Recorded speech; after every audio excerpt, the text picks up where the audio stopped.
Assalamualaikum warahmatullahi wabarakatuh. Berjumpa lagi di kuliah analisis data statistik. Pada pertemuan kali ini, kita akan membahas untuk materi pertemuan ketiga, yaitu terkait peubah acak dan distribusi peluang. Nah, jadi di dalam teori peluang, konsep peubah acak dan distribusi peluang ini memegang peranan yang sangat penting.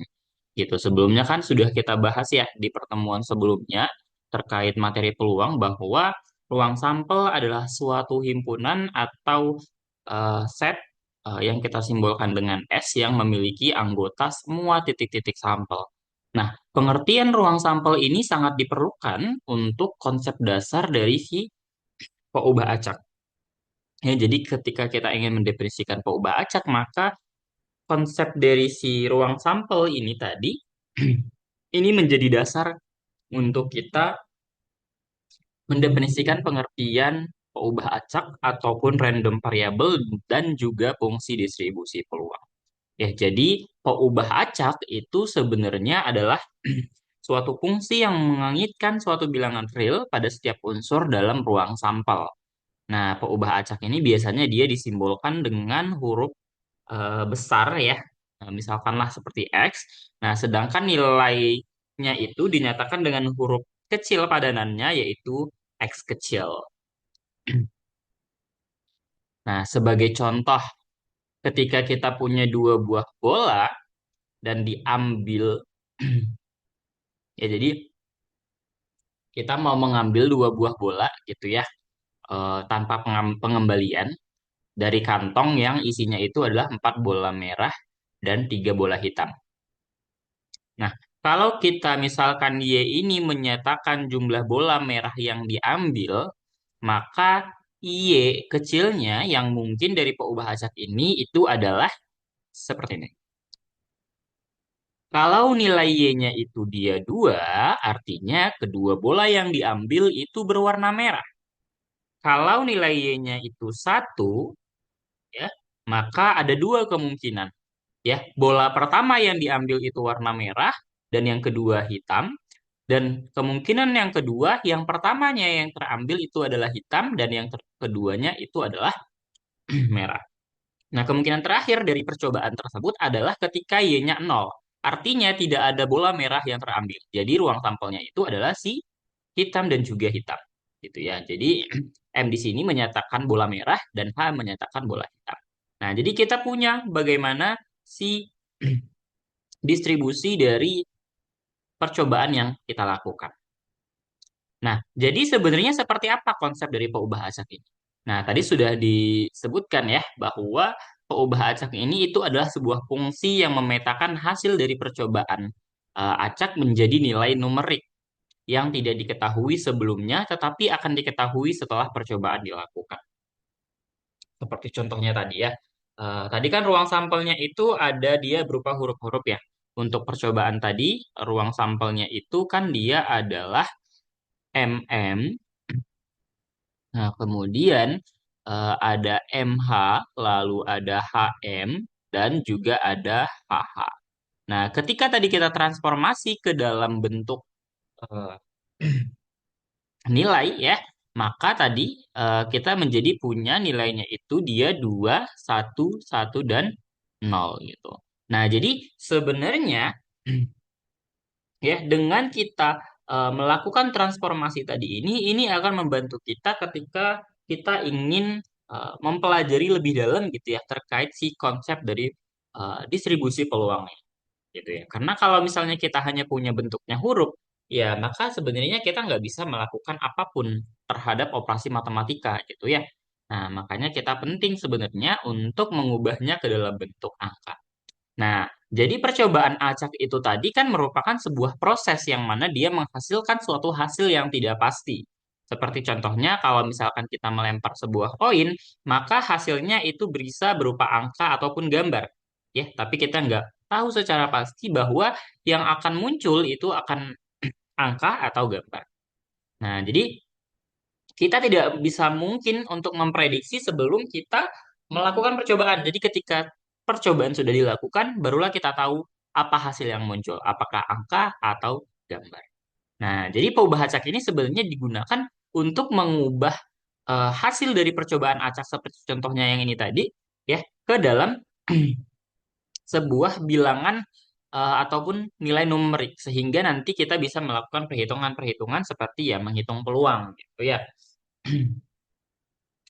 Nah, sebagai ilustrasi ya, kalau misalkan nih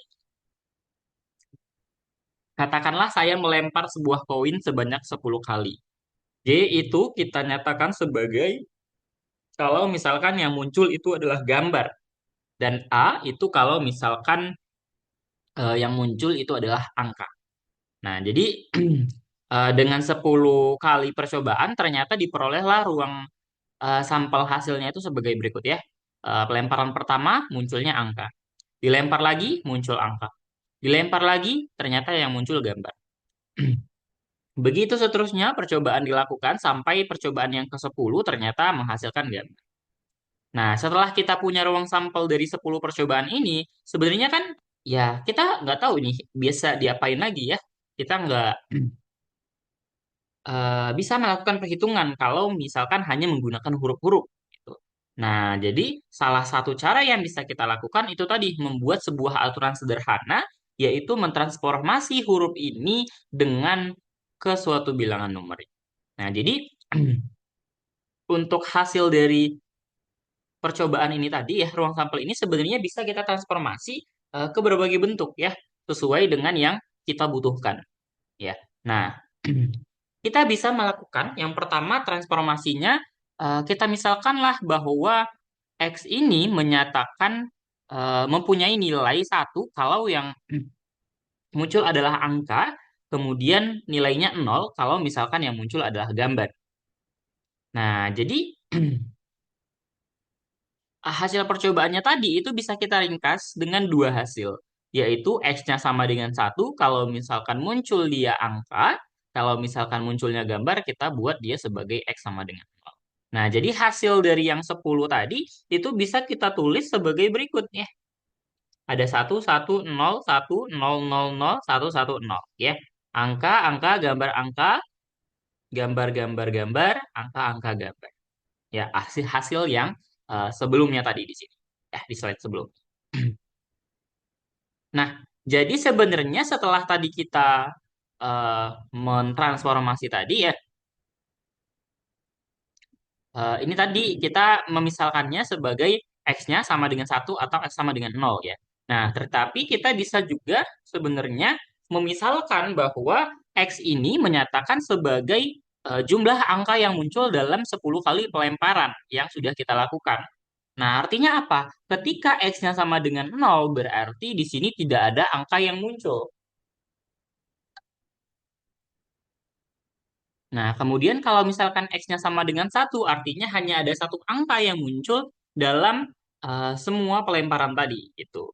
Dan begitu seterusnya sampai kalau misalkan untuk X sama dengan 10, artinya dalam 10 kali pelemparan, koin yang muncul itu angka semua, tidak ada gambar. Gitu. Nah, jadi sebenarnya proses kita mentransformasi dari hasil percobaan tadi ke dalam sesuatu numerik itu akan jauh lebih memudahkan kita ya untuk melakukan perhitungan-perhitungan dan inilah yang menjadi konsep dasar dari peubah acak itu sendiri.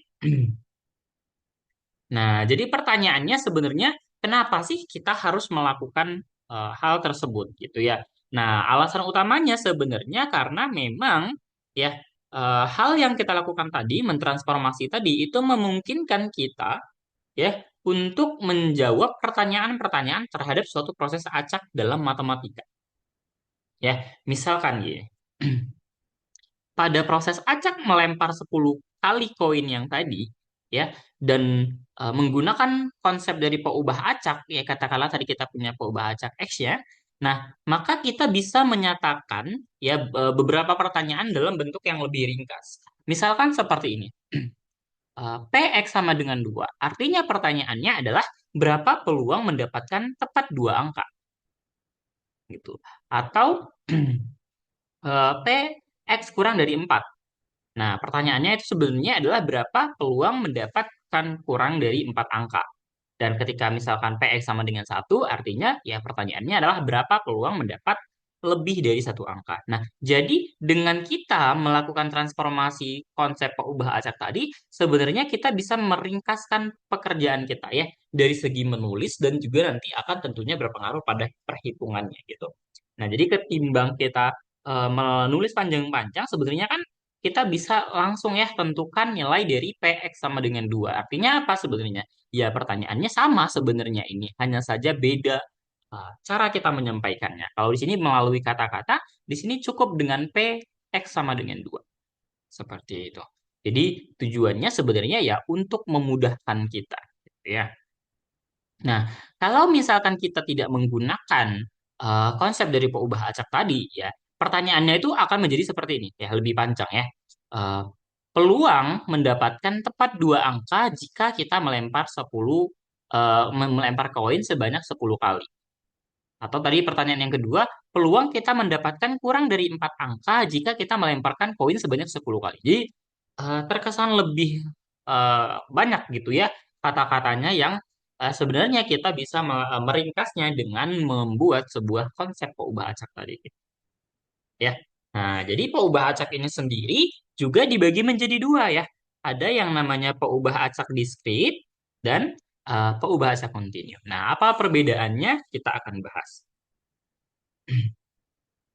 Nah, yang pertama ini adalah pengubah acak diskrit. Nah, jadi kalau misalkan ruang sampelnya itu mengandung titik-titik yang berhingga banyaknya, ya, atau sederetan anggota ya, sebanyak bilangan bulat, maka ruang sampel yang seperti ini itu merupakan ruang sampel diskrit, sehingga pengubah acaknya kita sebut dengan pengubah acak diskrit. Ya, contohnya ya itu adalah banyak klaim yang datang dalam satu hari di sebuah perusahaan. Jadi banyaknya klaim itu kan tentunya nilainya pasti eh, 0, 1, 2, 3, dan seterusnya ya. Nah, kalau misalnya dia cacahan seperti ini ya berupa bilangan bulat, maka itu dia menggunakan yang namanya pengubah acaknya diskrit ya. Jadi dia bersifat diskrit. Contoh lainnya apa? Contoh lainnya misalkan jumlah orang gitu ya. Misalkan jumlah orang yang datang ke suatu acara di setiap harinya ya itu seperti apa? Berapa? Apakah 2, 3, 10 dan lain-lain. Nah, itu kan dia berupa suatu nilai cacahan ya, bilangan bulat. Nah, pengubah acak diskrit ini memiliki fungsi peluang yang dituliskan sebagai Px sama dengan X kecil. Nah, ada beberapa sifat dalam pengubah acak diskrit ini ya untuk fungsi peluangnya. Yang pertama adalah nilainya itu dia lebih dari nol ya. Jadi nilai peluang X sama dengan X itu dia nilainya lebih dari.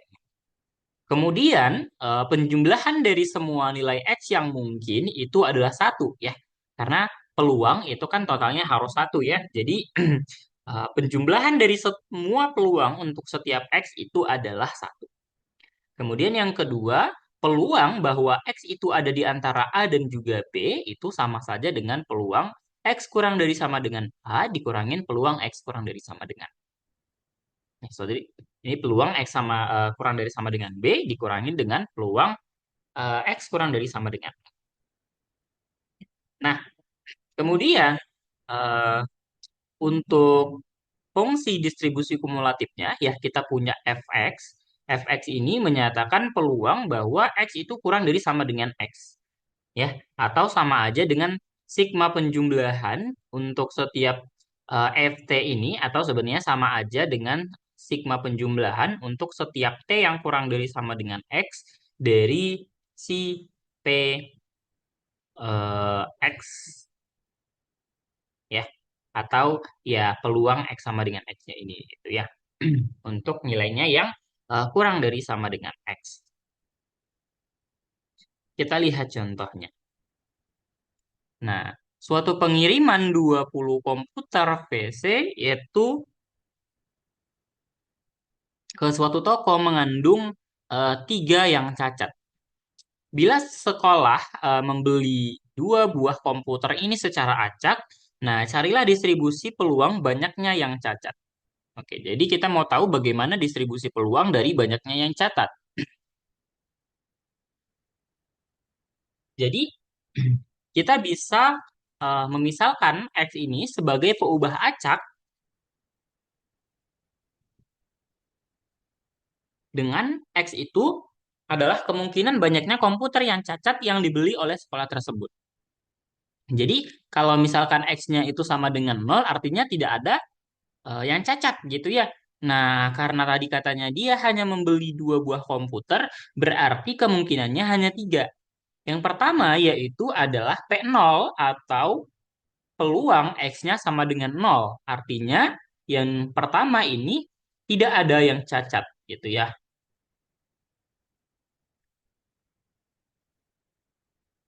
Nah, sehingga untuk kita tahu bahwasannya peluangnya itu berapa, ya kita tinggal membuat ya bahwa kombinasi dari tiga, kan ada tiga saja ya yang cacat ya.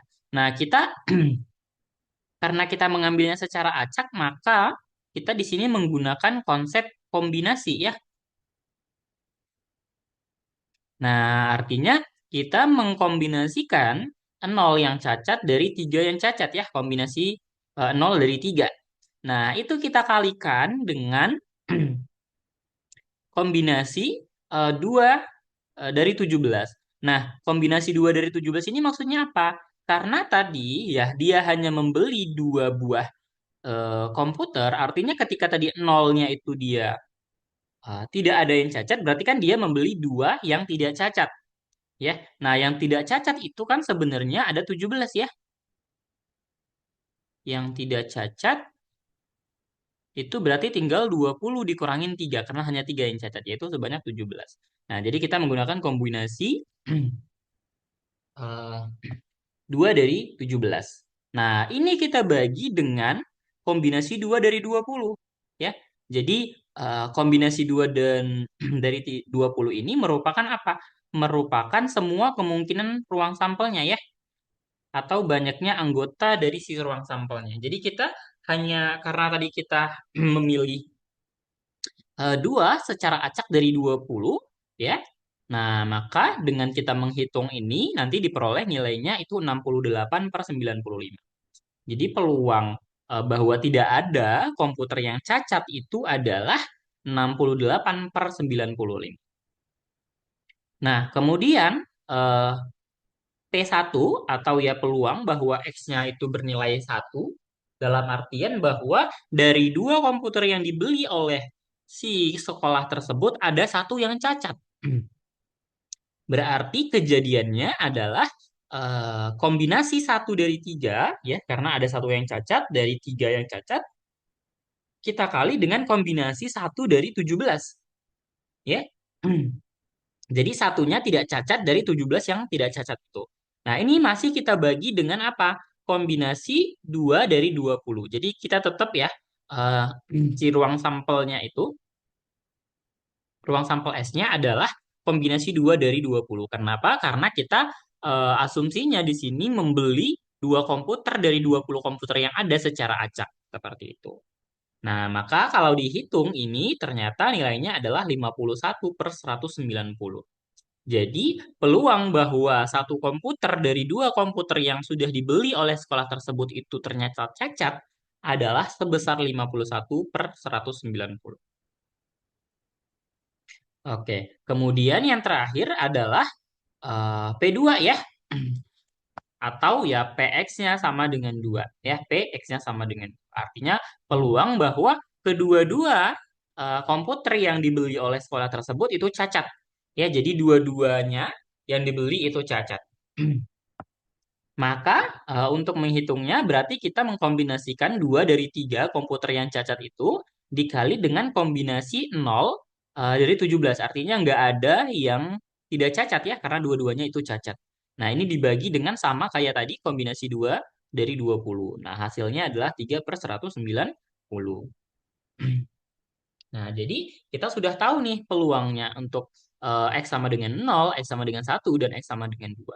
Kenapa X-nya cuma sampai sama dengan 2? Karena kita hanya membeli dua buah komputer saja. Jadi kemungkinannya itu adalah 0, 1, atau 2. Gitu ya. Jadi 0 tidak ada yang cacat, ada satu yang cacat, atau kedua-duanya itu ternyata cacat. Nah, jadi distribusi peluangnya itu bisa kita buat seperti ini, ya. Jadi untuk X-nya itu sama dengan 0, peluang X-nya itu adalah 68 per 95. Gitu ya. Nah, untuk X-nya sama dengan 1, peluangnya itu 51 per 190. Dan untuk X-nya sama dengan 2, ternyata peluangnya adalah 3 per 109. Seperti itu. Nah, inilah sebenarnya gunanya si peubah acak tadi ya. Jadi kita eh, lebih mudah untuk mencari tahu bagaimana distribusi peluang dari suatu permasalahan. Seperti itu ya. Contohnya di sini ya dari banyaknya komputer yang cacat seperti itu ya. Yang selanjutnya ini adalah peubah acak kontinu. Nah, kalau tadi kita sudah ngomongin peubah acak diskrit, di peubah acak kontinu ini sebenarnya ruang sampelnya itu merupakan titik yang tak berhingga banyaknya atau sederetan anggota sebanyak titik pada sepotong garis. Ya, jadi kalau di continue ini biasanya kita eh, dalam bentuk interval ya. Misalkan nih dari 0 sampai misalkan 10. Nah, jadi semua yang ada di sini ini merupakan anggota dari ruang sampelnya. Ya, mau itu satu atau mungkin 2,3 atau mungkin 7,01. Nah, semuanya yang ada di garis bilangan dari 0 sampai 10 ya termasuk semua bilangan-bilangan yang 0, koma, koma itu ya itu termasuk ke dalam ruang sampel ya. Nah, ruang sampel yang seperti ini ya itu disebut sebagai sampel kontinu ya, ruang sampel kontinu sehingga peubah acak yang didefinisikan menjadi peubah acak kontinu. Contohnya apa? Contohnya adalah besar klaim yang diajukan dalam satu hari dalam juta rupiah. Nah, jadi kalau kita mengajukan sebuah klaim, nah biasanya besarnya itu kan beda-beda ya, bergantung dari jenis asuransinya.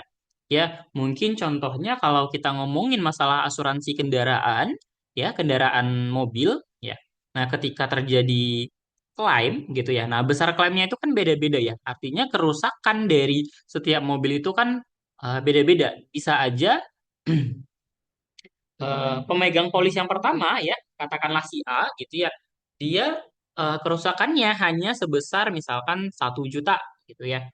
Nah, oke berarti besar klaimnya dalam 1 juta rupiah itu berarti satu gitu ya. Nah, kemudian ada lagi nih yang lain itu si B gitu ya. Nah, ternyata si B ini dia itu eh, kerusakannya adalah 1.250.000 misalnya gitu.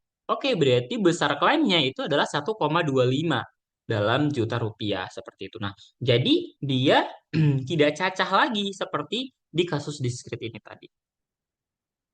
Nah, jadi untuk peubah acak kontinu dia memiliki fungsi kepadatan peluangnya yang dinotasikan sebagai fx. Nah, jadi pada kasus kontinu ini kita nggak bisa buat bahwasannya fungsi peluang itu dituliskan seperti ini ya.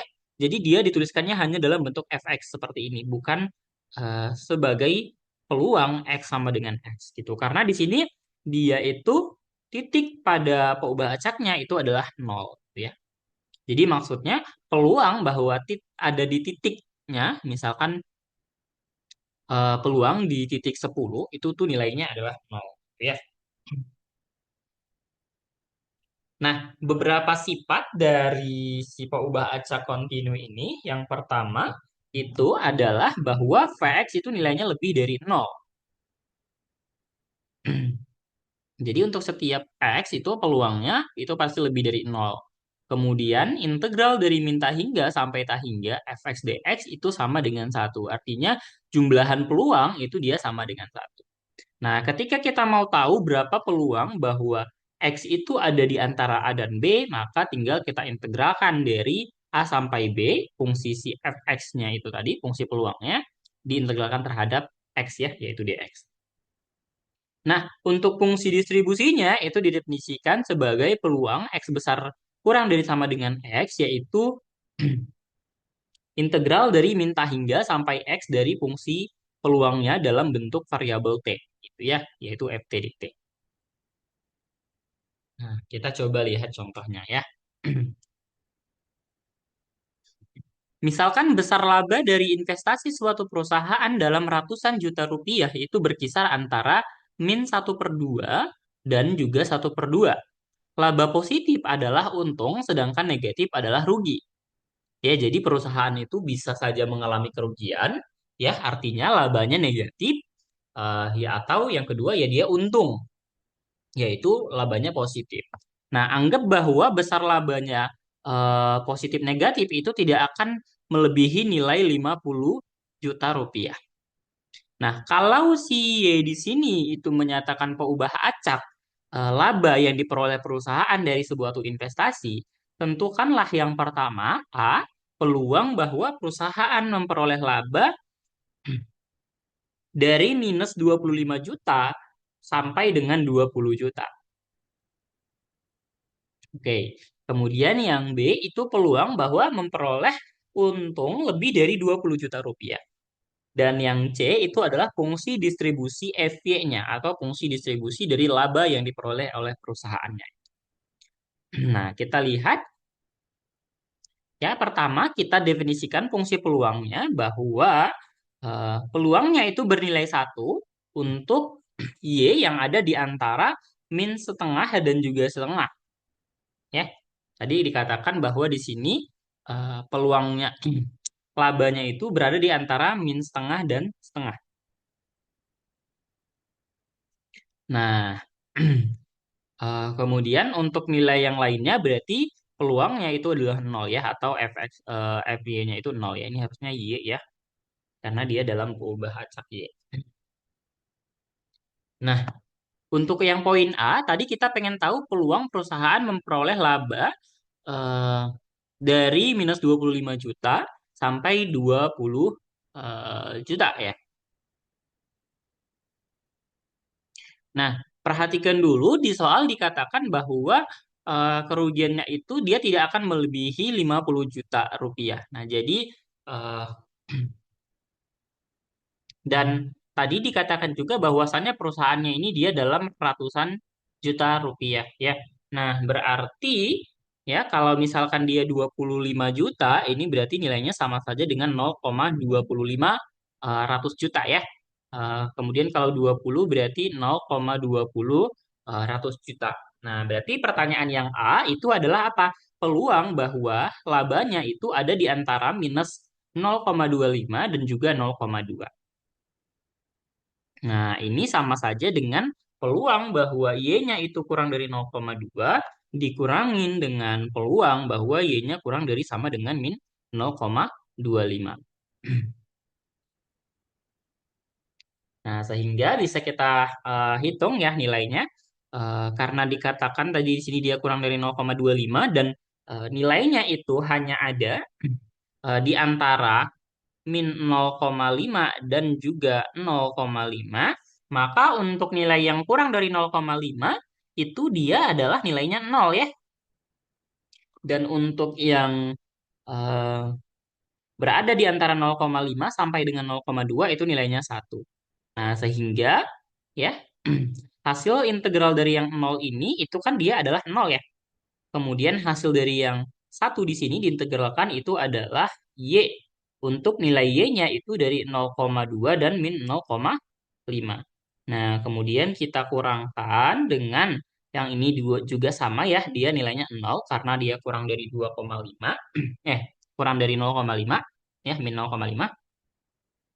Kemudian ini kita tambah dengan Y dengan kita menyubstitusi batasnya itu berarti dari 0,25 sampai dengan min 0,5.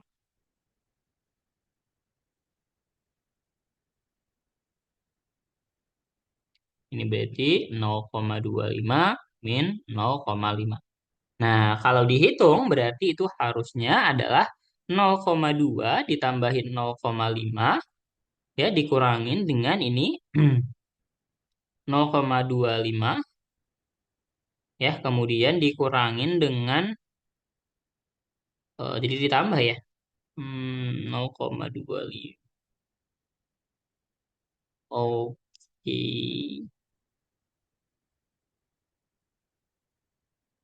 Kurang dari 0,25 ya.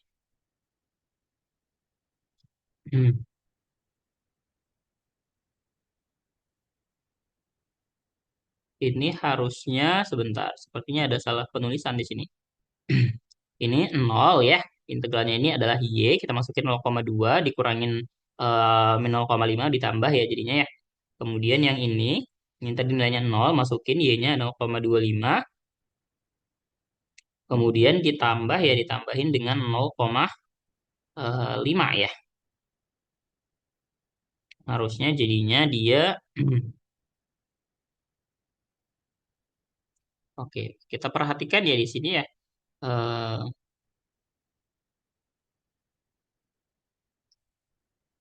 oke, ini sepertinya ada kesalahan ya di perhitungannya. Harusnya sebenarnya ya, kita coba ulang perhitungannya ya.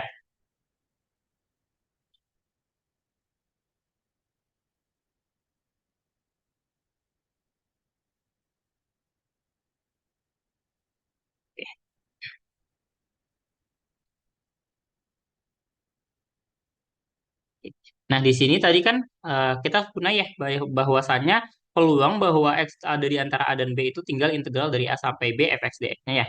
Kita coba gunakan itu saja biar lebih mudah untuk menghitungnya. Ya, berarti ini sama aja dengan integral dari min 0,25 sampai dengan 0,5 ya. Dari nilainya tadi adalah 1 ya.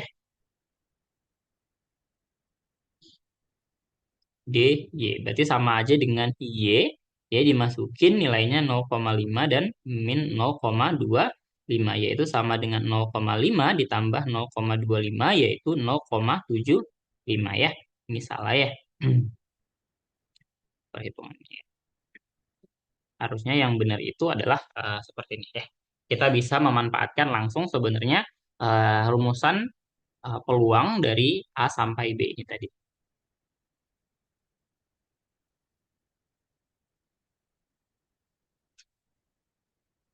Oke. Kemudian yang bagian B ya, peluang bahwa X-nya itu lebih dari 20 juta atau lebih dari 0,2. Nah, ini sama aja sebenarnya dengan 1 dikurang peluang bahwa Y-nya itu kurang dari sama dengan 0,2 di mana peluang ini itu sebenarnya sama aja dengan F dari 0,2. Nah, bentukan dari F 0,2 itu kan berarti integral dari minta hingga sampai dengan 0,2 saja dari fungsinya yaitu si FY-nya diintegralkan terhadap dy ya. Nah, tadi batasnya itu dia dari min 0,5 ya. Berarti sama saja dengan min 0,5 sampai dengan 0,2 Y dy. Ya. Atau, sorry, ini dia fungsi FY-nya itu nilainya 1 ya. Ketika di nilai tersebut, ini sama saja dengan Y. Kita masukin dia 0,2.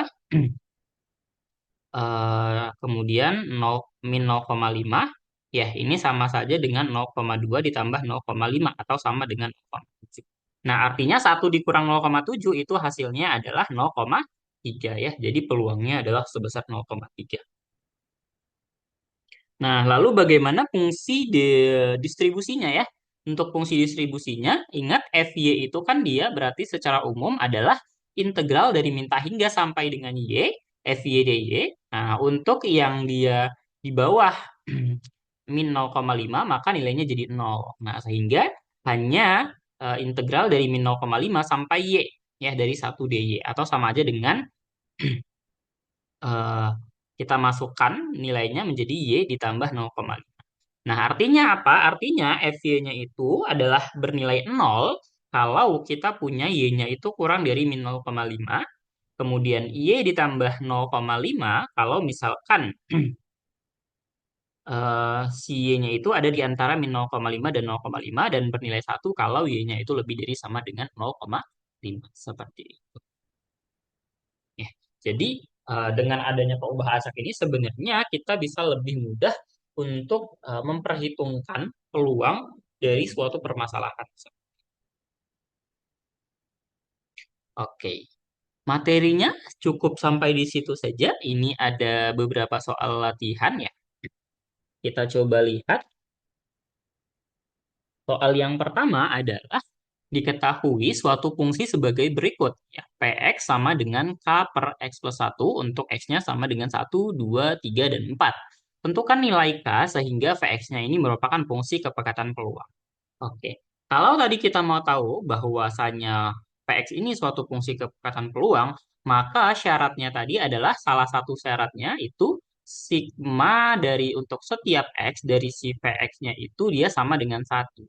Artinya apa? Karena di sini X-nya hanya ada 1, 2, 3, dan 4, berarti sebenarnya P1 ditambah P2 ditambah P3 ditambah P4 itu dia sama dengan 1. Nah, kalau kita substitusikan sebenarnya nilai masing-masingnya ke dalam fungsinya, berarti kita punya untuk P1 itu adalah K per 2 ditambah K per 3 ditambah K per 4 ditambah K per 5 ini sama dengan 1. Ya, ini kita bisa manipulasi ya. Kita boleh samakan penyebutnya ya. Kira-kira ini dia lebih mudah ke mana nih? Biar gampang kita buat kaliin semuanya aja ya. 2, 3, 4, 5 gitu ya. 2, oke.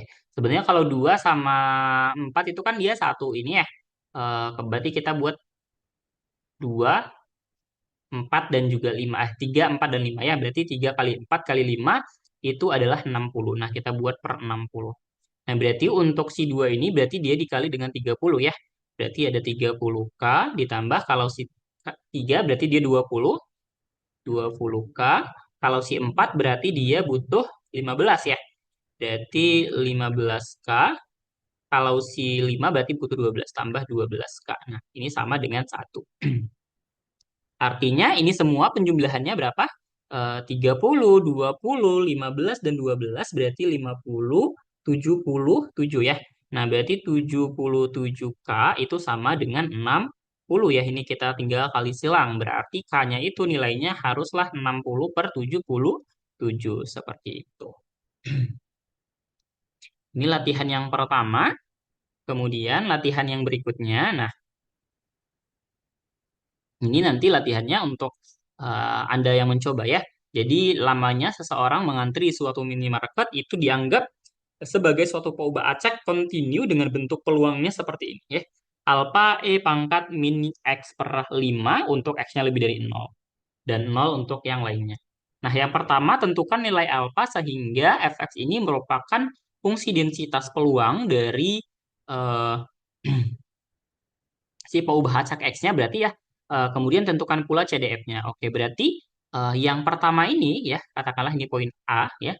Yang poin A itu idenya sebenarnya adalah kita ingin karena di sini X-nya dia lebih dari 0, berarti integral dari 0 sampai dengan tak hingga dari si fungsinya ini ya, si fx dx ini berarti dia harus sama dengan 1. Nah, nanti dengan menyelesaikan hasil darinya ini nanti bakal dapat nanti di sini alfanya ini sama dengan berapa. Itu ya nanti silahkan dicoba.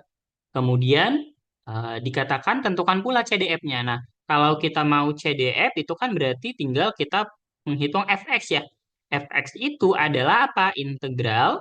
Nah, karena dia harusnya dari minus tak hingga, tapi batasnya di sini yang dimulai dari 0, berarti dari 0 sampai dengan x.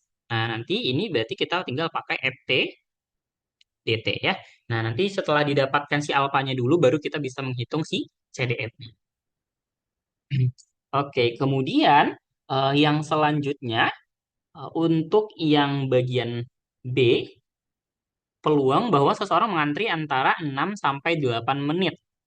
Ya, berarti ini asumsinya sebenarnya X-nya ini itu dalam waktu satuan menit ya. Berarti ini adalah peluang bahwa 6 kurang dari sama dengan X kurang dari sorry ya, kurang dari 8 ya. Nanti ini nilainya bagaimana? Kemudian yang C. Nah, yang C ini berarti nilainya itu pertanyaannya adalah peluang seseorang mengantri kurang dari 4 menit. Berarti peluang X-nya kurang dari 4. Kemudian yang D, yang terakhir itu peluang seseorang mengantri lebih dari 5 menit. Ya, berarti peluang X-nya lebih dari 5. Gitu ya. Nah, karena ini continue, ini boleh tinggal pakai berarti integral dari 6 sampai dengan 8 dari si fx dx-nya. Kemudian kalau yang ini kurang dari 4 berarti integral dari 0 sampai 4 ya. Ini fx dx nanti dihitung ya. Kemudian yang ini dari 5, lebih dari 5 berarti dari 5 sampai dengan tak hingga ya. Fx dx. Jadi dengan menghitung integral masing-masingnya nanti akan didapatkan ya nilai dari masing-masingnya itu seperti apa. Oke, itu saja untuk pertemuan yang ketiga ya. Akan kita lanjutkan di video berikutnya di pertemuan yang keempat. Sekian, Assalamualaikum warahmatullahi wabarakatuh dan terima kasih.